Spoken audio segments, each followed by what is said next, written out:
All right. This is session two of two here on Saturday, January 4th. This is the first official Saturday sessions that we are having in 2025 in this Islands of Sanity in a Mad World course from Living Resilience. And I thank us all for the robust participation. I was a little nervous of particular changes and so on that I was talking about and other things that we might have gone into. And it just felt like we all fell into a groove that was very important to each of us in a different, perhaps different ways. And I just really appreciate that. It's reassuring to my heart where we got to with that kind of coherence, that kind of alignment. Appreciate it. So that's the official intro and welcoming to this second session on this first Saturday of January 2025. And I'd like us to uh, please pick up the threads wherever they're most alive for you that we've just shared about.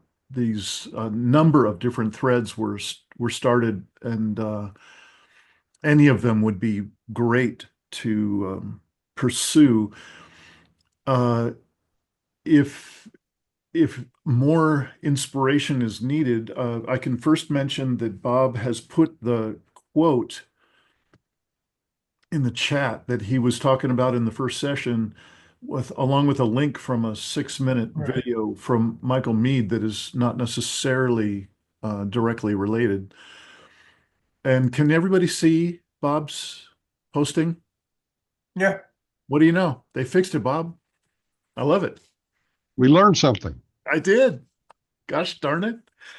Once a year, whether I need to or not, I learned something. All right. Is there anything that anybody would like to share? Something that's been bubbling up during the break or for some sparked by something from the first session? Anything to get us going? I would actually just like to clean up something or ask you guys a question, but what Sumitra was talking about doing the internal work and how important that is, and her focus on doing that, and it sort of made me want to ask you for your advice or your wisdom, because I do internal work. I do a lot. I've been doing work my whole life. But when you're out in the world and you come up against other people that don't do any, it it's frustrating. I don't have a better word for it, but like having conversations or trying to navigate uncomfortable or difficult situations with people that don't have any foundation for this. It's, to me, and I don't know how all of you are experiencing this, but it's getting to be a lot more difficult. And I just want to go crawl in a hole and hide. Because there's no connection on like these deeper levels. People, they have no resources. I mean, I'm not blaming them, but it seems like the divide is getting way more like intense. And I just sometimes I don't want to deal with people at all. So I just wondered if any of you are having similar experiences. Thank you. Good thread. Let's see, Bob and then Richard. Okay. Well, if we, and I don't know if everybody here believes this or not, if we are spiritual beings having a human experience, then each of us is at a different level of our spiritual consciousness. And I can't fault anybody else for being where they're at. That's just where they're at. And it's not my job to change it. But just like if we actually ran into somebody that we would consider a guru who somehow knew us better than we know ourselves, we would listen to them and maybe try and do what they told us to do, which is correct for us only, not for them. But, just whatever. And if somebody comes to you and asks you a question, then fine, you can give them your extent of your knowledge and stuff. But otherwise, uh, it's not our job to change the world. Our job is to change ourselves. So Hmm. if there's enough people that change themselves, that as a collective changes the world.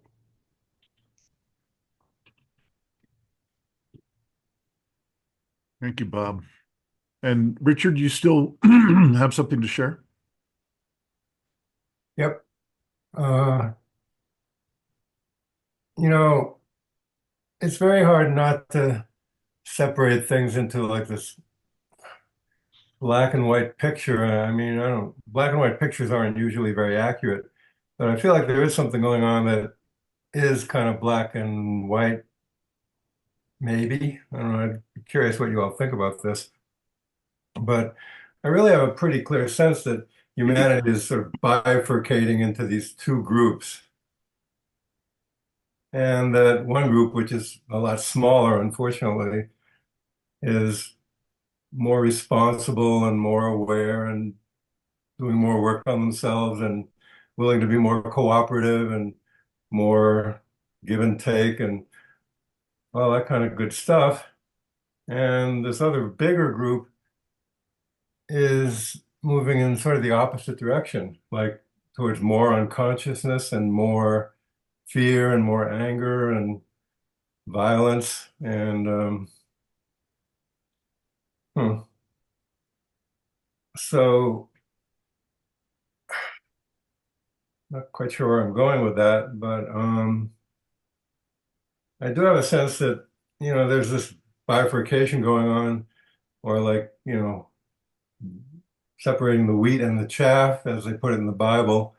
And it's not it's an unpleasant process. It's not going to be fun for a lot of us. And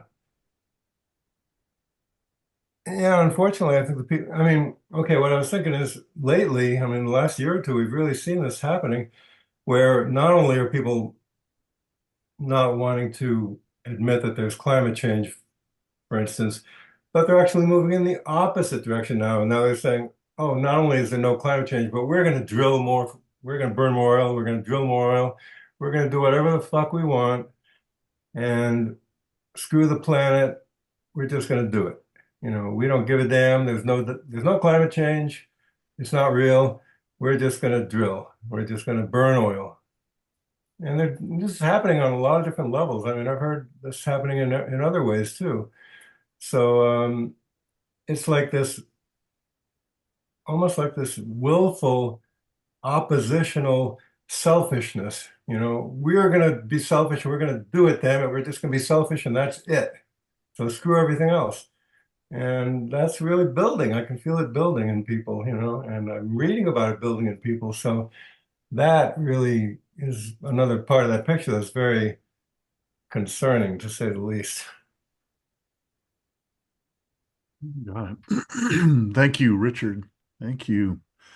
Um, I noticed a new person has arrived, and I'm not familiar with the name that's Huh. posted. So could you come on to the camera and introduce yourself a bit?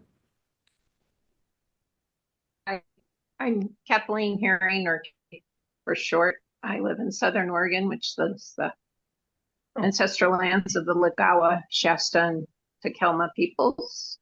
And I just thought I'd join in and see what you're about. You've been sending me messages for a while. I met you once a long time ago before you started these groups, and I went to Carol Macy workshop, um, which is how I know about this work that you're doing. So Well, great, and welcome here. And it's good to have you here. And what you're stepping into is the second of two 1 hour sessions that we have twice a month, one on the first and one on the third Saturday of each month for most of the rest of the year. And we've started out in the first session talking about a couple of books that we've had for ourselves to read and consider during these first few months of this course from September and October, November and December. And from there, we kind of dived into um, exploring what are we present to in terms of the inner work of collapse? Like what does it take to have enough capacity to be present in the face of these really large stressors that are coming that seem to just keep growing? And there's been some wonderful participation in that first hour, and now we're just kind of sparking it again and seeing which of those threads or what threads we will pursue in this conversation along the same lines of what is this inner work of collapse and how can we come together in a good way to support one another when we might have challenging circumstances or feelings or emotions and so on. Um, so I hope that that's at least a bit of an introduction to what the conversation's about today and so on. Do you have any questions before we get back into the flow? yeah, and um I'll share what I'm doing, and I've been an environmentalist since I was in high school, which is 50 years ago plus. Um, so I've been very aware of what's been happening to the environment from quite a young age. Um, and as a Quaker, um, I have developed a practice of silence that has helped me. And what I'm looking for is to increasing pockets of peace is what I'm calling them. So I was kind of listening in to see. Sounds like you're. Anyway, I'm just going to listen. Thank you. Okay. All right. Thank you. Bye.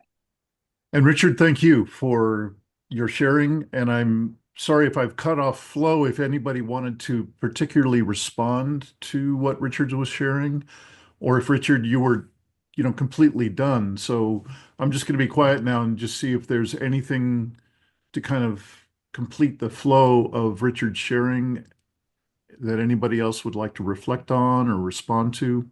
Yeah. Just a little more, just to tie it into what Allison was talking about. Yeah, when communicating with people or trying to, when, if I find myself in dialogue with, usually it's not even a dialogue, but trying to communicate with somebody who like believes that there's no climate change and that, we ought to just go whole hog into, burning more oil and methane and, all that stuff.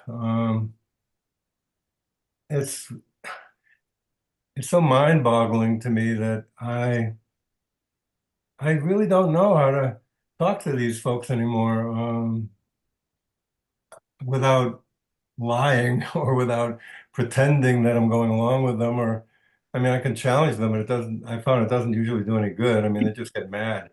So it is a frustrating situation for me. And on the one hand, yeah, I don't have any, it's not my job to wake these people up.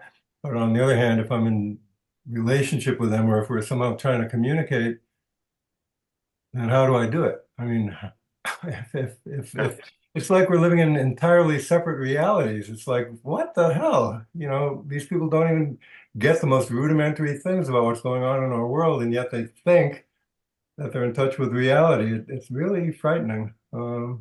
And I think it's going to get worse before it gets better for sure. Yeah.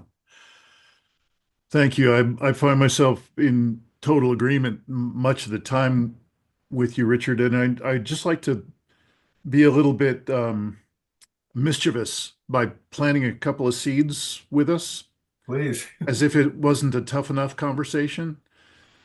And that the two seeds are, how do we cultivate, how do we find any shred of coherence or trust Hmm. in the type of relationship you were just describing? And just, it's meant to be a rhetorical question. If you've got something bubbling up and you want to respond, great.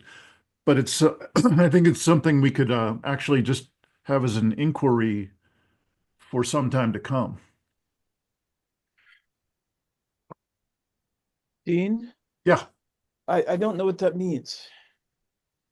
Like, coherence with who? With what? with Ourselves?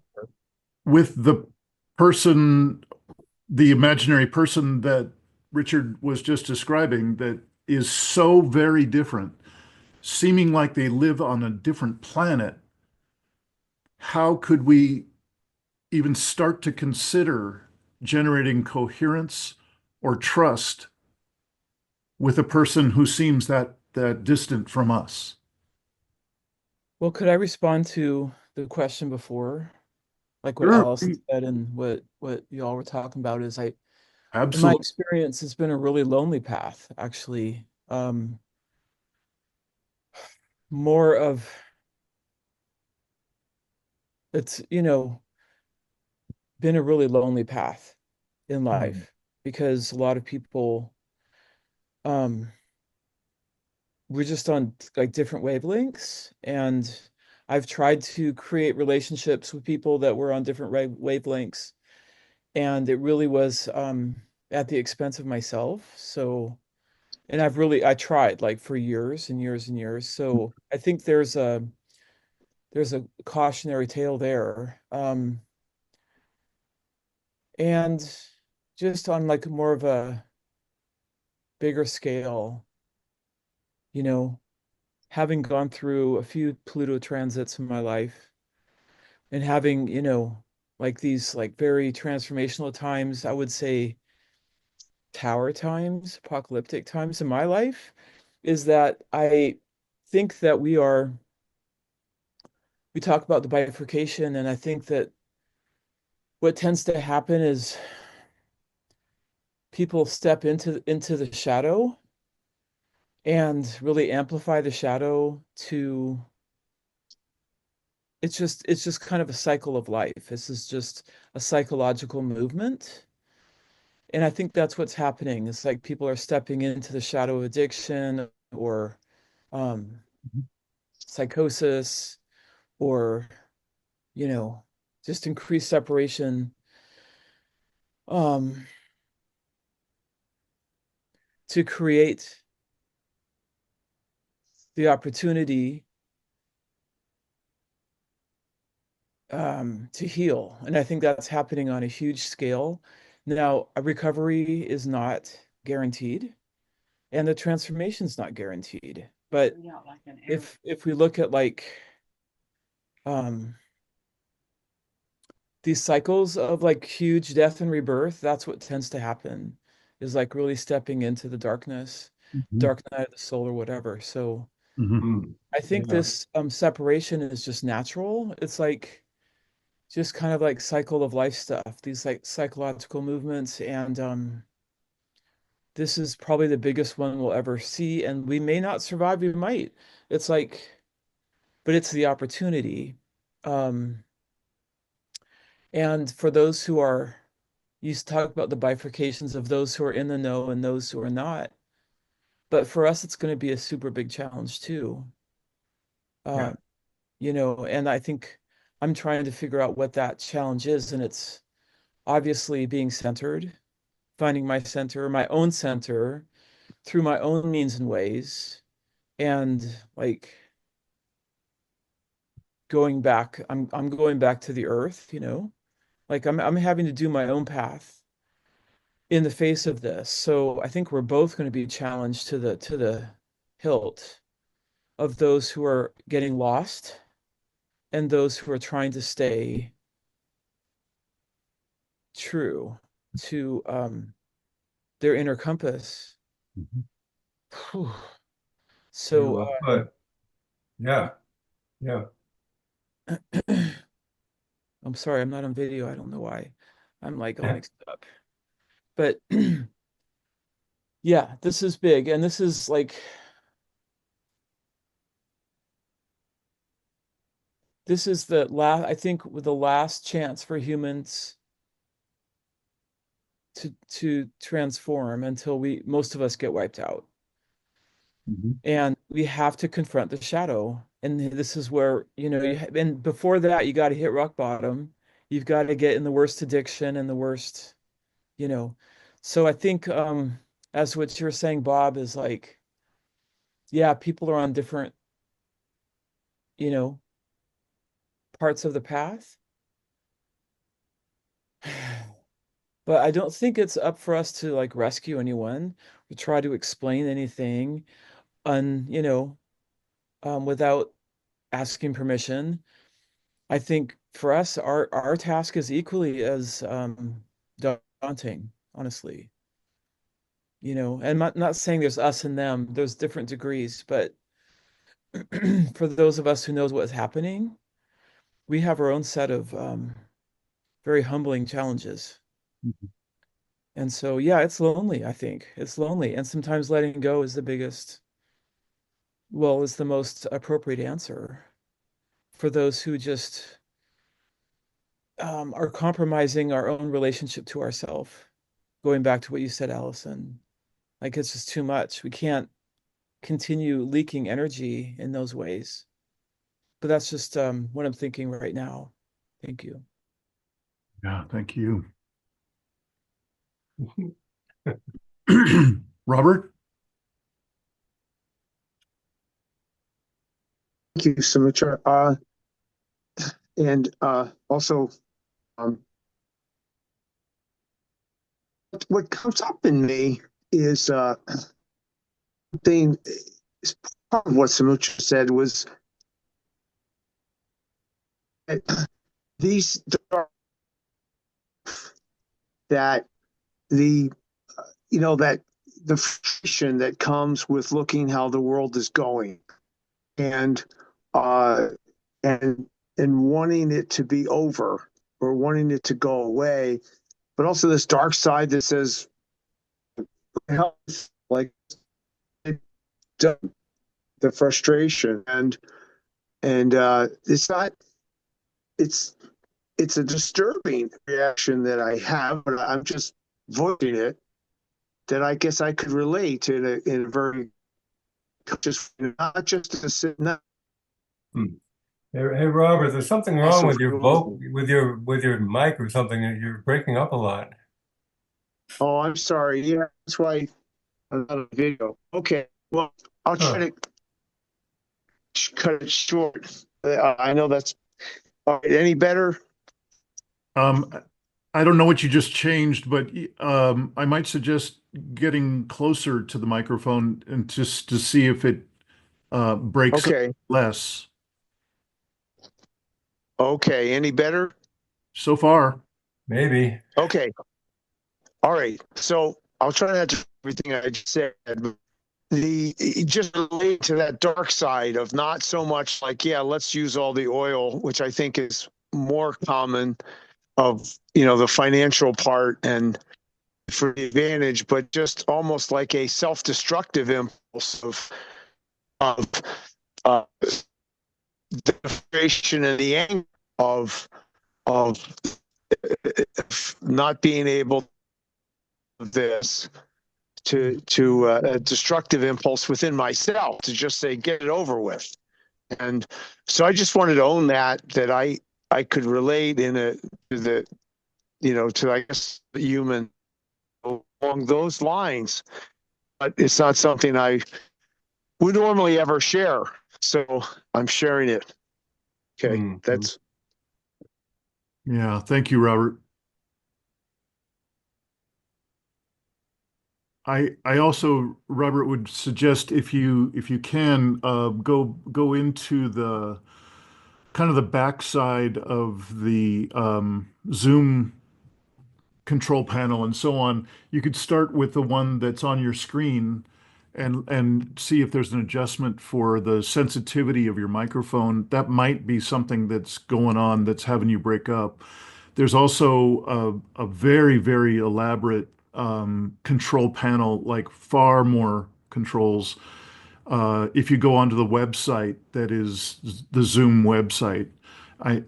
So I'm sorry to get all techie for the moment, but you're breaking up pretty substantially, and we'd love to hear you, 100%. So thank you. I got it, and a few suggestions for the microphone. And Bob,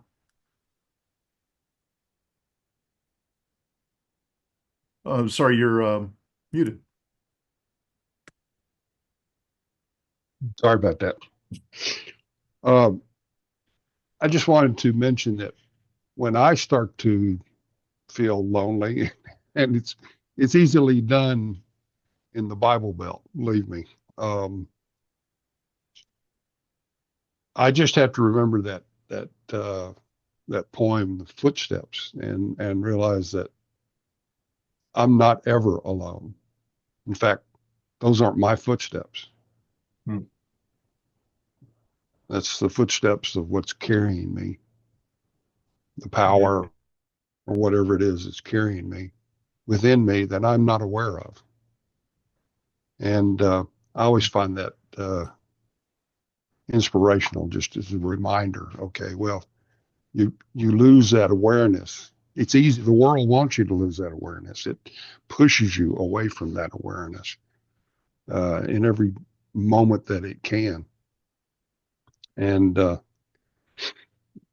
I often, and I don't know if I've done it here or not, but in many of the Zooms, I often quote um, the last couple of lines of a poem uh, called Anyway. I'll have to paraphrase it because I can't remember it. I thought I had it printed off on my bulletin board over here, but I guess I don't. I can't. I'll just have to paraphrase it. When it says the last two lines, just say, um, "It was always about you and God. It was never about you and them anyway." Hmm. And that's where if we work on ourselves and work on our centeredness and our awakening to places that we're supposed to be going psychologically and spiritually, then uh, that that's just something that reminds me of that. So that's all I wanted to say there. Thank you. Richard? Uh, not not really sure how far to go with this, but I was thinking, this split, that apparent split that I was talking about. I mean, it's getting so intense. Like, just think about what happened over the last 4 years with that January 6th insurrection.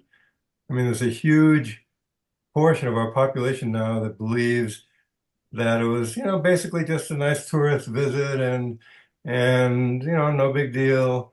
And, the damn Democrats and liberals are always trying to, punish the conservatives, and they're making it into a big deal, and Trump wants to pardon all the people who took part in the insurrection. It's like this entire alternative reality is being created. It really is mind-boggling, and probably 30% of Americans still believe that the 2020 election was fraudulent and stolen, and that Trump was the real president all the last 4 years, and that Biden was, a fake president, and all this sort of nonsense. It's like, wow. So, on some level, that's what we're up against. And it's the same kind of denial and the same kind of lies and bullshit about climate change and all of that. And it's kind of freaking me out lately. It's like getting so intense. And there's this whole segment of the population that's moving even more in that direction. I mean, it's happening even more. So, I mean, these people are, I mean, just by themselves, these people are dooming they're dooming the planet and the rest of the living things on the planet because of their attitudes. I hate to say that, but they are. So, I mean, I have no idea what to do about it, or if there's anything we can do about it, or any way to deal with it in myself. I haven't found a good way to deal with it in myself yet. It's completely freaky to me, and I don't even know what to say about it at this point. It's so bizarre. Yeah. Thank you. It freaks me out. It really does. I cannot believe that people are being this blind and this stupid and, reverting to this much denial. But the fact is, they are. Yeah. Mhm. So I honestly don't know how to deal with it. I don't. Yeah. I think the soul work is our only, I would say, protection, or What because is? the soul work, Oh, yeah. the work Yeah. of the soul, because whether or not we're alive or not, like we make it Yeah. or not, like I believe, this is my belief, that we still inhabit a soul, whether we're in body or not. So it's kind of like living between the worlds Mhm. and just living and like, it's kind of like I feel like I have to go subterranean right now in a way, like in within my own self, and not to block anyone out, but to find that sense making. Mhm. Yeah. And I'm not like a spiritual bypasser, because I still have the emotions of fear and loneliness at times and extreme despair. And there's nothing as a human being, I have to accept that. But I also have to find a context to hold that experience. And that can only be found to hold the level of despair that I have, or the level of loneliness, which also includes the loneliness or the separation from the spirit world, separation from the natural world, the grief of the natural world, like of all of my avian brothers and sisters who are dying by the millions right now. Yeah. Like, Yeah. I have to find a big enough container for that. And that is Mhm. Hmm. basically living what I call subterranean. Like, I have to go that deep to find that container. And there's nothing to be done about this. It's Mhm. going to play itself out. I just feel like it's going to play itself out. There's nothing to Right. be done. There could be like these mass uh like protests or movements against what's happening, which would be awesome, but it's not going to start from a thought. I think it's going to start by a movement of soul more than anything else. Like, Hmm. so I don't know. Like, I don't have the answers, but the only little answers that I get are found when I am like, you know,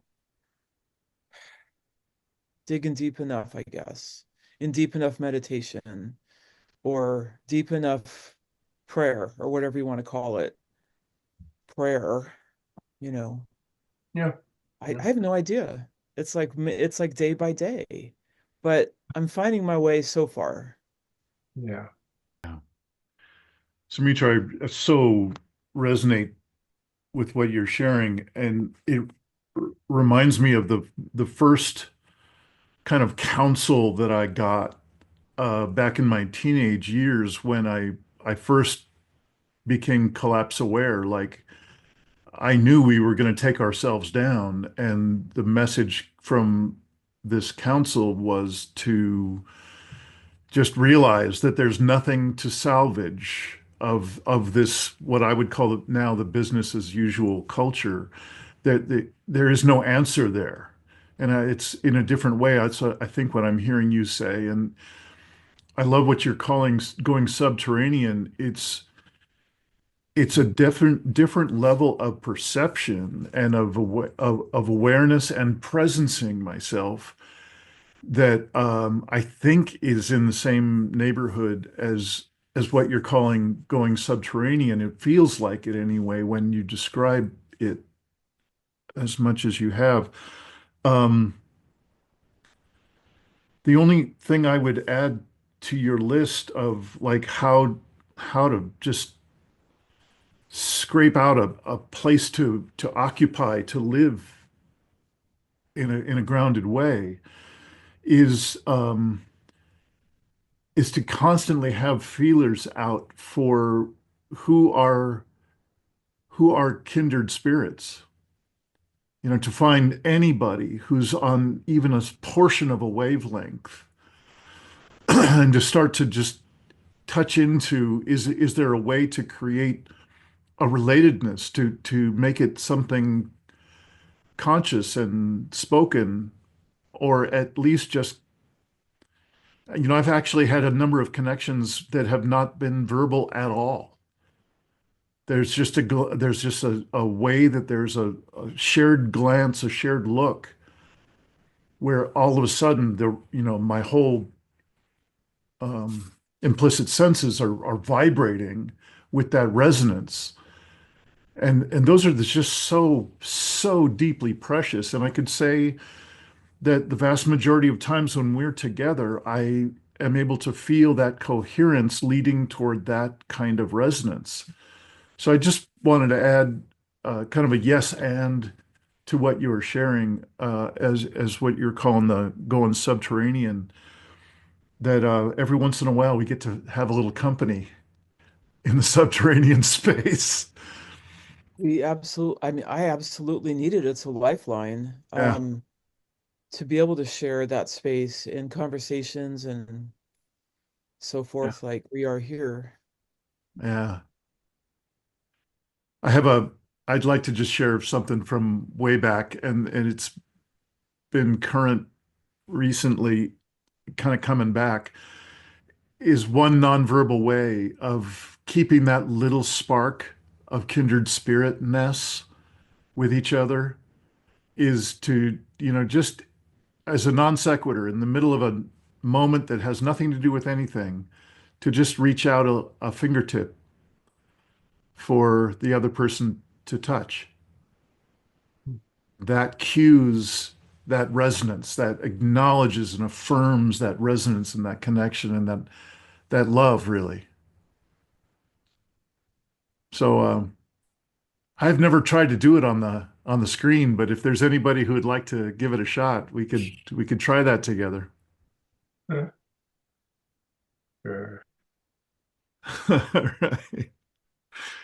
Not quite the same, but thank you. No. So do we get to start calling you ET? Fun fun home.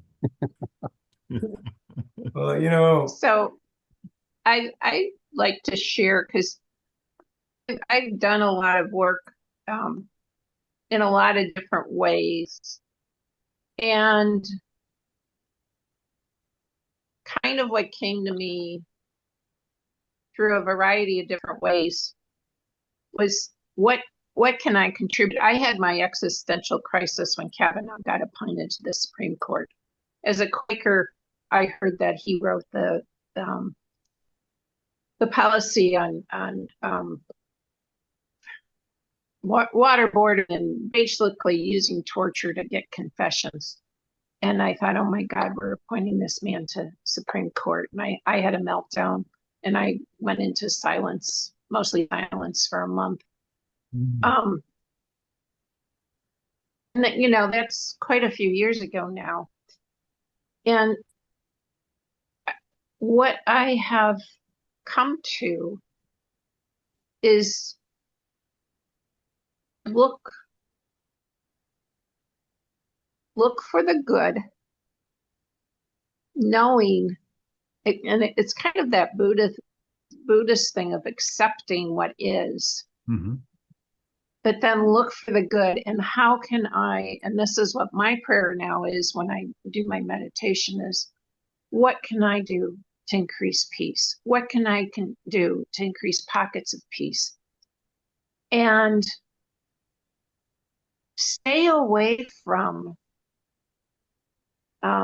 conversations with people that they're conflicted, and and somebody shared this with me with one of the groups.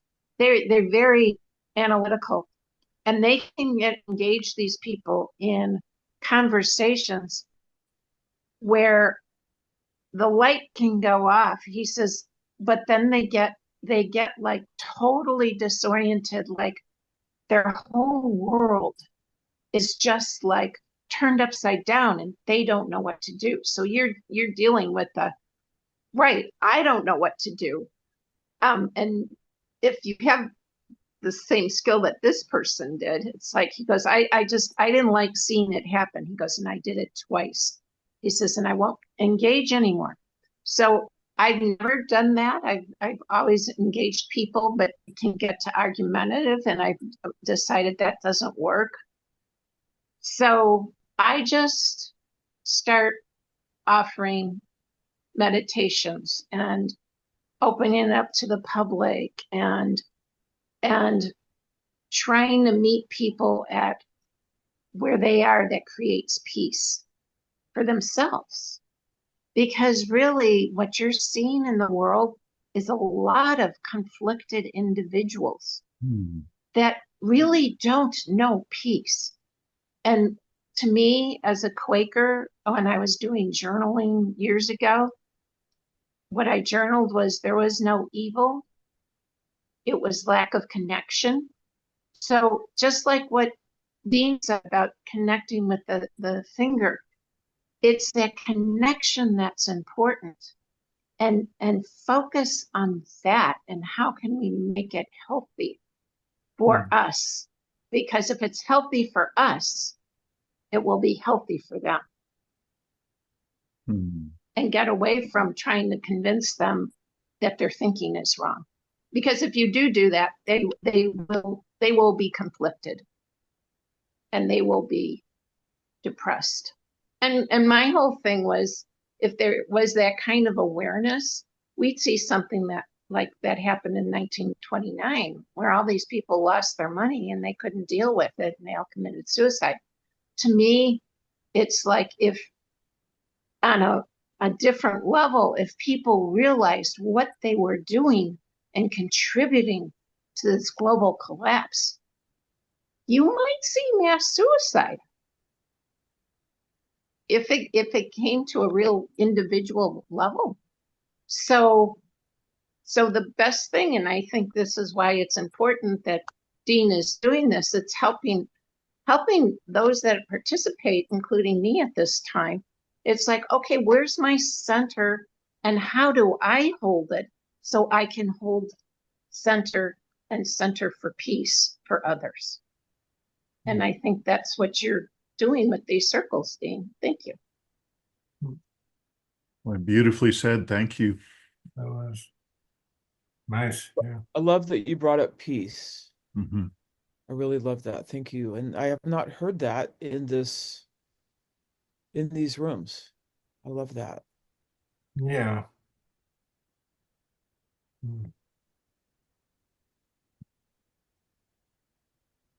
Hmm. it's so interesting how a word can bring a whole different energy. And that word all of a sudden just brought a whole different energy and um, into this work of centering. So I really appreciate it. Yeah, just want to say, yeah, I really appreciate your sharing also. How do you pronounce your name, by the way? K-H? How do you say it? K-H? Are you there? Yeah, it's short for Kathleen, and I went by just K, and people are like, you can't do an initial. Some people did that. Anyway, so I made KA with the long the accent over the A, making it long, so it's K. But as I tell people, you can spell it any way you want, and it said K, K? but it's Okay. short for Kathleen. Okay, good. Anyway, yeah, I appreciate your sharing also. And yeah, I know in this work, I mean, I've been involved in it in one way or another for a long time also. And I know in this work, it's really very easy to get caught up in the despair and freaking out about the direction people are going and the direction our society is going and all those things. And yet, yeah, somehow we have to find that sense of peace about it too. I guess that's part of collapse acceptance, really, is like if you really do accept what's going on and accept the direction people are going and accept that it's really happening, then yeah, somehow there has to be more peace in that. I'm not there most of the time, but I do have inklings of that acceptance and inklings of peace about it, I guess. I mean, some people say everything is as it should be, the world is as it is, and this is it. I mean, this is as it is, and this is how it's going, and this is the whole thing. I mean, how can we change it? This is it. And I suppose there's some acceptance in that too. But again, I'm not there most of the time. I'm not quite sure why. It's like some part of me must believe I still need to change things or improve things or something. That's all I'm saying. That's all for me. That brings up the notion of radical acceptance, which I think is really an amazing tool. Hmm. No matter how dysregulated we are or how messed up things are, to practice radical acceptance, it creates a container Hmm. for um, to be at peace with it. Because, yeah, for me in some way, it's been a really good tool. Yeah, thanks for that reminder. I'm a little bit familiar with it. Yeah. Hmm. Yes.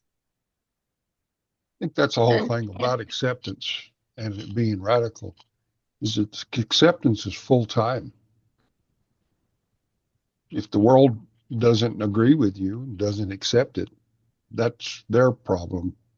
You Yeah. know, as long as you accept it and you adjust your life accordingly, um, and if anybody else wants to join you, fine, then that's fine. But nature's going to do what it's going to do in response to what we have done, Yep. and we you either accept that it's complete and not just partial, or not just when it's convenient, or Yeah. totally, radically, all the time, 24/7, or it's kind of like, and I'm guilty of it, but I'll say it anyway. But because I'm guilty of doing it, then it's hypocritical. Hmm. You can't be partially acceptant. I'm going to accept this part of it, but not that part of it. And whatever you feel like is something that you can fully accept. It may not be the same thing I want to fully accept, but acceptance of something, and that acceptance can change too over time. It can grow and or change, shift, whatever. But if we only do it part time, then we're being hypocritical to the other part of us that's trying to be acceptant full time. And I do it. I'm stuck in the same system everybody else is stuck in. Oh yeah. Yeah, I got to go to the grocery store and get groceries. I try and grow as much as I can, but I got to buy gas and I got to use electricity, and so I'm there. I understand it, but it's still something we have to acknowledge, I think so.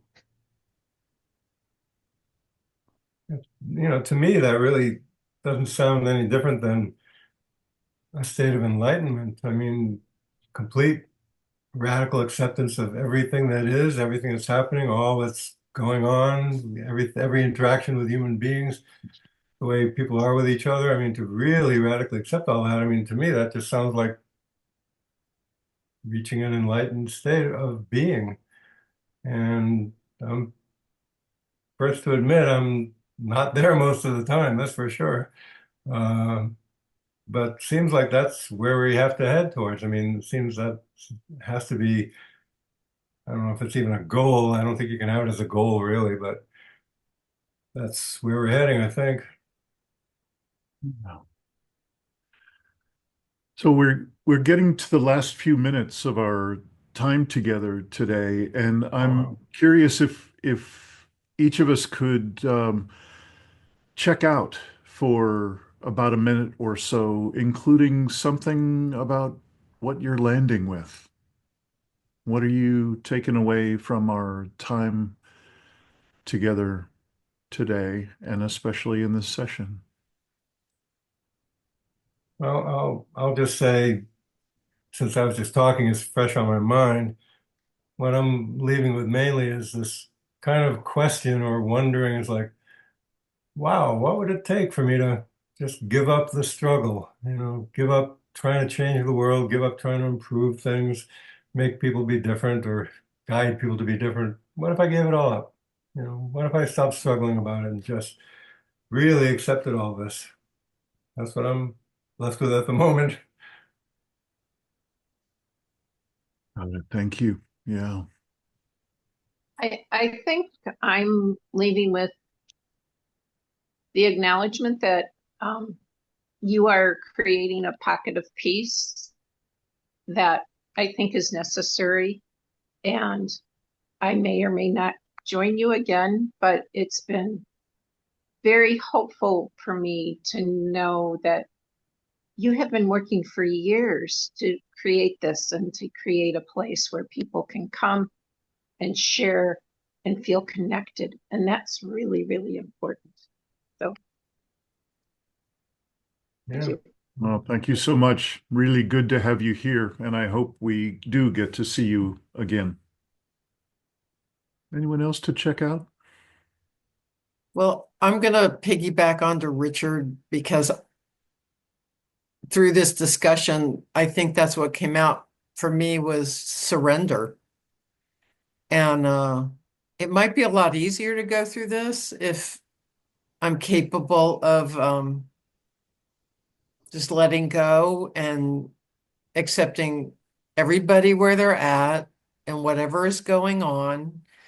And I know that that's deep adaptation practice. It is difficult for me to watch what's going on and not be reactive, but I'm going to rethink how I approach this because I have to take care of myself. Yeah. And being upset all the time is not really optimum for me living the life that I'm given, however much longer we have to do this. Yeah. Very depleting in my experience. Yep. Thank you so much, Allison. I got a lot out of it today. Thank you so much. Just I think we all came to some organic um solutions, I guess, or tools Mhm. that kind of resurfaced here, and the conversation was great. I loved having you, Kay, sorry. It's the way I read but Kay. I loved having you here, and it was nice to meet you, Robert, and good to see everyone. Thank you so much. Mhm. You. Let's see, I'm going to try to see if I can get video and audio at the same time here. I'm outside, better reception area. So we'll see. Give it a try.